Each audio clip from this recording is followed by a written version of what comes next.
Here's your Farm and Ranch Report from the Northern Ag Network. Good morning, everyone. It's time for your Farm and Ranch news. As the final numbers roll in on the sugar beet harvest for Western Sugar, it's been an excellent year for Montana producers. Farmers brought in a record harvest this year, averaging 36.6 tons per acre. Now in northern Wyoming, the weather wasn't as conducive to sugar beet production, but with an average of 28 tons, Wyoming producers still had an above average year. Strong yields are largely attributed to improved disease resistance and better seed varieties. The processing campaign is expected to be wrapped up by March 1st. In the USDA's recently released report on November beef exports, they're saying that export volumes were up 7% for the year through the end of November, and export values up 15% from a year ago. Growth in exports was primarily driven in Asian markets, with exports to Japan up 5% and Hong Kong up 20%. November beef exports to China were valued at $5.7 million, the largest since the market opened in mid-June. The U.S. Meat Export Federation said that while exports to China are still relatively small, the value per pound is among the highest in the world, making China an exciting opportunity for beef going forward. Lamb exports were down 16% by volume through November, but actually up 6% in value. In some other news, farmers in the U.S. grew more soybeans in 2017 than ever before. Nearly 89.5 million acres were planted last year, an increase of more than 25 million acres over the last decade. Some analysts are predicting that soybean acres may overtake corn acres here in 2018, and that does seem entirely possible with more and more acres being planted to soybeans in Montana and Wyoming. The plant, which has now become a staple of crop production in the Corn Belt, was virtually unknown to the region until the middle of the 20th century.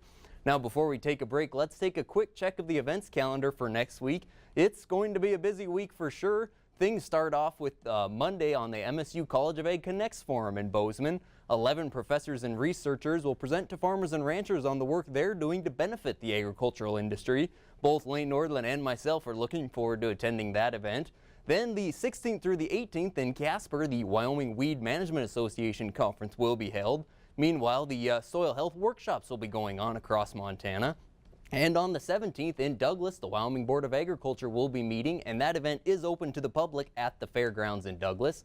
And then on the evening of the 17th in Red Lodge, the USDA and Carbon County Extension are partnering to deliver a workshop on livestock and wildlife conflict prevention. So certainly a busy week coming up. You can find more details by visiting the events calendar at northernag.net. Stay with us and we'll have your markets right after this. Did you know that people who cannot use a standard telephone due to hearing loss, mobility, or speech disability are guaranteed access to telecommunication services by the American Disabilities Act?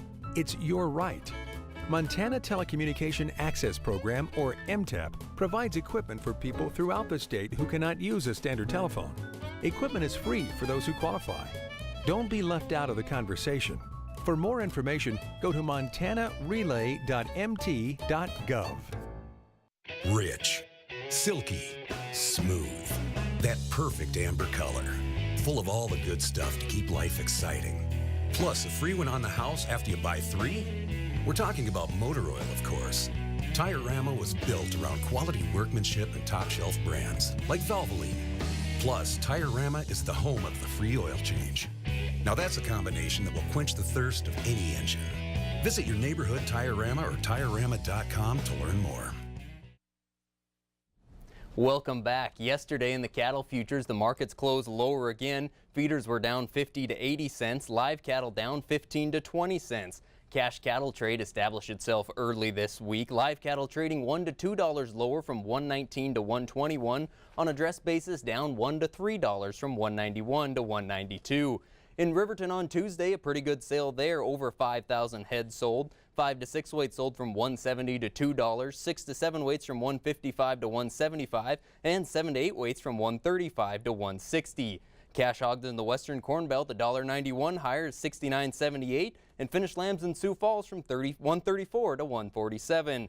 In the grain markets yesterday, they closed lower as well, down 1 to 4 pennies. Things are lower in Portland as well again. That's your Farm and Ranch Report. Thanks for watching us here on the Northern Ag Network, and stay warm out there.